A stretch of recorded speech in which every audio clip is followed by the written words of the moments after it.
उदार चरितानाम वसुधैव कुटुम्बकम। सभी को नमस्कार। मैं विष्णुदत्त मिश्र, भागवत प्रवक्ता।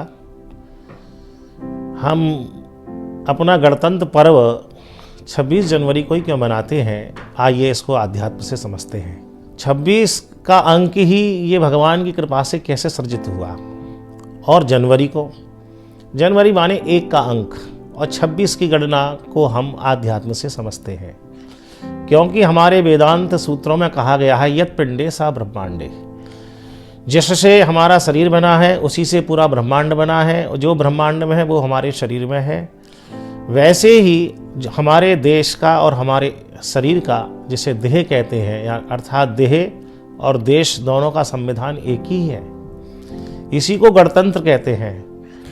आध्यात्मिक दृष्टि से जिसको हम प्रस्थानत्रयी कहें, वेदांत कहें, आध्यात्म कहें, चाहे ब्रह्मसूत्र कहें, चाहे गीता के माध्यम से हम समझें, उपनिषद के माध्यम से समझें, तो हमारे यहाँ पर उपनिषदों में एक मंत्र है, द्वा सुपर्णा सयुजा सखायाम समान वृक्षे परिखस्व जाते। अर्थात हमारा आपका सबका जो शरीर है वह 24 तत्वों से बना है, जिसमें हम लोग कहते हैं 5 कर्मेंद्रियां हैं और 5 ज्ञानेंद्रियां हैं, और हमारा पंच महाभूत से ये शरीर बना है। छित जल पावक गगन समीरा पंच रचित यह अधम शरीरा। गोस्वामी जी ने चौपाई बड़े सामान्य अर्थों में हमको बताई है। सबसे पहले आकाश, आकाश से वायु, वायु से अग्नि, अग्नि से जल, जल से पृथ्वी। तो 5 कर्मेंद्रियां, 5 ज्ञानेंद्रियां, पंच महाभूत, ये 15 तत्व है। और 5 महाभूत के ही 5 तन्मात्राएं होती हैं एसेंस रूप में, जैसे कि आकाश की शब्द है, वायु की स्पर्श है, अग्नि की रूप है, जल की रस है, पृथ्वी की गंध है। ये हमारे 20 तत्व हो गए। अब भगवान ने सृष्टि क्रम में इसमें 21वां तत्व मन, 22वां तत्व बुद्धि, 23वां तत्व चित्त और 24वां तत्व अहंकार, इनको जोड़ा तो 24 तत्वों का एक समूह बना, एक पिंड बना, जिसको कि गॉड पार्टिकल कहा जाता है। अब 25वां जो तत्व है वह है जीवात्मा, और 26वां जो तत्व है वह है परमात्मा। ये हमारे शरीर का गणतंत्र है कि 24 तत्वों से शरीर बना, और फिर उसमें यात्रा करने वाले जीवात्मा का समावेश हुआ, और उसके कर्म को दृष्टा के रूप में देखने वाला परमात्मा। तो हम सबके शरीर में भी 26 तत्व समाहित हैं। उन्हीं 26 तत्वों का प्रतीक है हमारा गणतंत्र। आप देखेंगे गणतंत्र में क्या है, भारत के में हमारा जो गणतंत्र है उसमें सबसे बड़ी पोस्ट किसकी है? बोले राष्ट्रपति जी की। वो कौन है? परमात्मा है। उसके सेकंड पोस्ट किसकी है? प्रधानमंत्री की। वह कौन है? वो जीवात्मा है। और जो शेष हमारे यहाँ 24 तत्व हैं वो हमारे सांसद प्रतिनिधि हैं, वह हमारे पार्लियामेंट मेंबर हैं। तो हमें ये समझना है कि ये परमात्मा की कृपा से बहुत बड़ा एक संयोग है, क्योंकि 24 तत्वों से हमारा शरीर पूरा ब्रह्मांड, और उसी से ये हमारा गणतंत्र दिवस है। इसको हम और विचार करें तो जैसे जीवात्मा रूपी प्रधानमंत्री है इस शरीर के अंदर, वैसे ही हमारे यहाँ गणतंत्र में है। और उसके बाद में जिसको हम सूक्ष्म शरीर कहते हैं, 4 तत्व है, मन है, बुद्धि है, चित्त है, अहंकार है। यही प्रमुख रूप से हमारे यहाँ पर 4 प्रमुख हमारी कैबिनेट है। जैसे मन है, बुद्धि है, चित्त है, अहंकार है। अहंकार क्या है? रक्षा मंत्रालय है। चित्त क्या है? गृह मंत्रालय है। बुद्धि क्या है? यह भैया वित्त मंत्रालय है। और मन क्या है? ये मन हमारा जो है वो विदेश मंत्रालय है।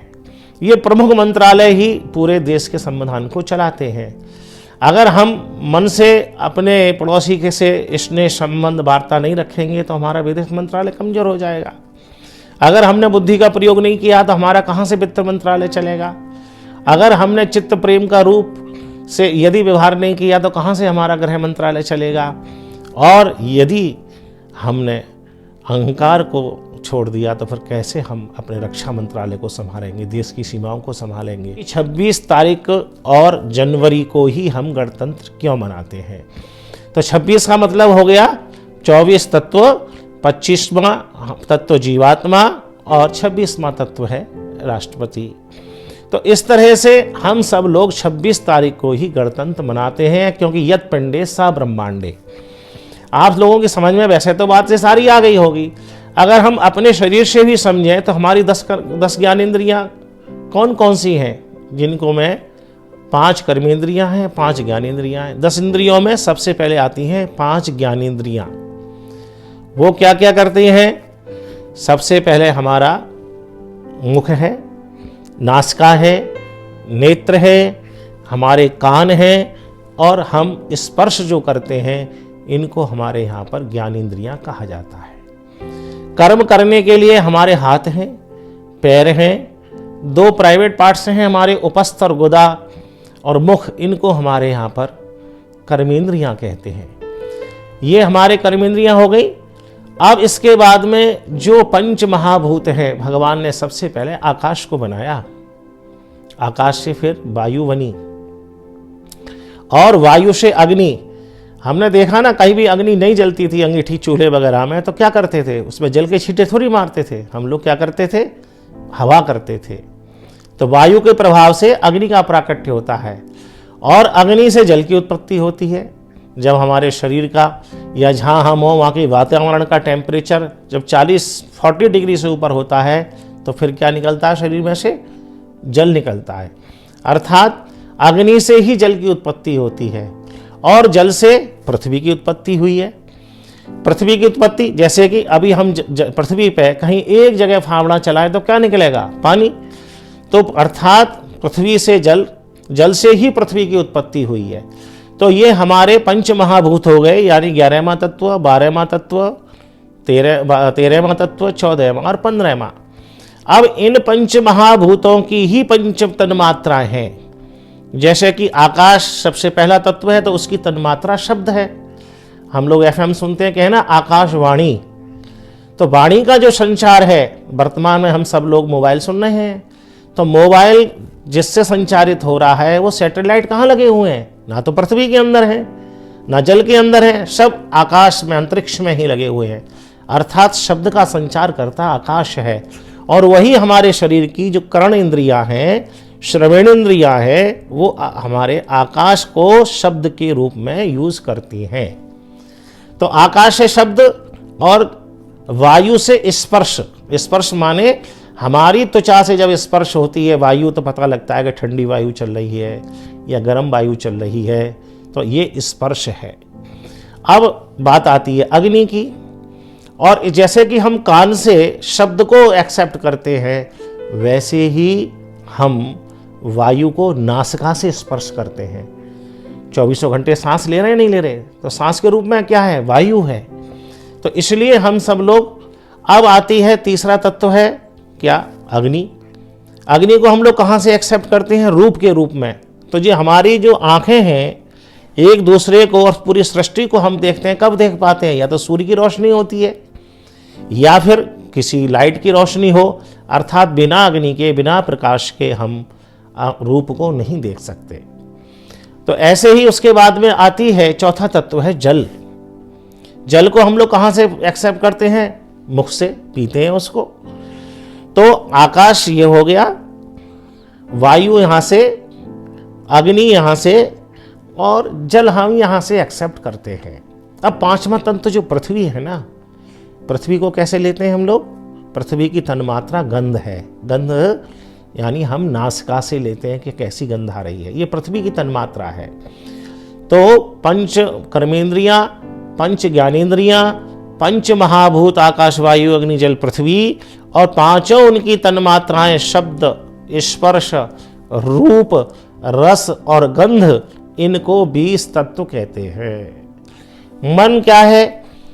ड्राइवर है, 21वां तत्व हो गया। बुद्धि क्या है? ये हमारा 22वां तत्व है। बुद्धि से ही मन संचारित होता है और मन से ही सारी इंद्रियां एक्टिवेट होती हैं। एक नवजात बालक हो, 6 महीने का, साल भर का, जो बोलना सीख गया हो, वो भी क्या कहेगा, मम्मी टॉफ़ी खाने का मन कर रहा है, जबकि खाएगी ये इंद्री, लेकिन मन कर रहा है, हमारा मन करता है, हम वहाँ जाने का मन कर रहा है, ये देखने का मन कर रहा है। कर्म इंद्रियां करेगी, लेकिन मन ही इंद्रियों के से काम लेता है। मन कहाँ से चलता है, बोली बुद्धि से उसको प्रकाश मिलता है। तो 22वां जो तत्व है वो हमारी बुद्धि है, और 23वां जो तत्व है वो चित्त है। बुद्धि को आज्ञा कौन देता है, बोले चित्त से प्रकाश मिलता है उसको। तो इस तरह से हमारा 23वां जो तत्व है वो चित्त है। इसी को मोबाइल की भाषा में चिप कहते हैं, और शरीर की भाषा में इसको चित्त कहते हैं। यानी हमारा जो प्रारब्ध है, जो हम अपने कर्मों का समूह संग लेकर आए हैं, जहाँ तो वो कहाँ पर है, वो चित्त में है। तो चित्त में से ही वो प्ले हो रहा है, और चित्त में ही वो वर्तमान हमारे जो कर्म है वो संग्रहित हो रहे हैं। तो 23वां जो चित्त है वो बहुत इम्पोर्टेंट है। हम अपने कर्म के अनुसार उसमें कुछ भी भर सकते हैं, अच्छा से अच्छा, बुरा से बुरा। जैसे कि मोबाइल की चिप में आप गाना भी भर सकते हैं, भजन भी भर सकते हैं। तो ये 23वां तत्व हुआ, और 24वां हुआ अहंकार। तो इस तरह से इन 24 तत्वों के सहित 25वां तत्व जीवात्मा, जो कि मैंने 33 उपनिषद का श्लोक बोला है, द्वाह सुपर्णः सयुजा सखायाम। एक ये शरीर क्या है, एक वृक्ष की डाली है, इस पर 2 पक्षी बैठे हुए हैं। वो कौन है, सयुजा सखायाम, समान जाति के हैं, सखा हैं। कौन है, जीवात्मा और परमात्मा। तो यही हमारा 23वां 25वां और 26वां तत्व हुआ। सयुजा सखायाम समान वृक्षे परिखस्व जाते। तो हमें यही समझना है कि भैया इस शरीर का और इस देश का समान ही गणतंत्र है। यद पिंडे सा ब्रह्मांडे, देहे और देश का संविधान बिल्कुल एक ही है। तो इसी भावना के साथ हम अपने गणतंत्र को बनाएं और इसमें अपने आध्यात्म का भाव रखें। सर्वे भवन्तु सुखिनः की भावना के संग बनाएं, और सर्वे सन्तु निरामया, सब निरोगी हों, इस भावना से बनाएं।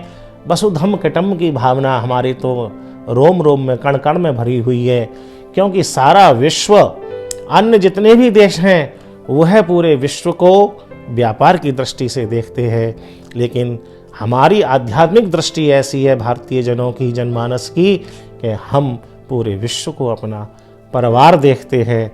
इसीलिए हमारे वेद कहते हैं सर्वे भवन्तु सुखिनः, सर्वे सन्तु निरामया, सर्वे भद्राणि पश्यन्तु, माँ कश्चित् दुःख भाग् भवेत्। मैं इस गणतंत्र दिवस पर आध्यात्म दृष्टि से सब लोग इसको ग्रहण करें। सबको बहुत बहुत शुभकामनाएं, मंगल आशीर्वाद।